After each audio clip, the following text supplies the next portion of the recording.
daha iyi.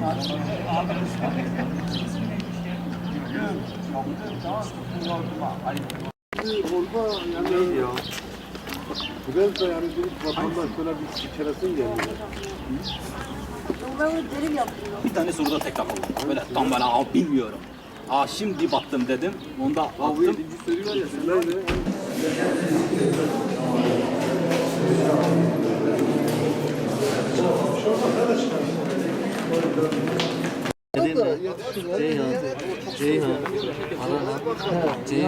Olursa. Kapıda durmayacaksın ya. Yo ben diyorum bu abiler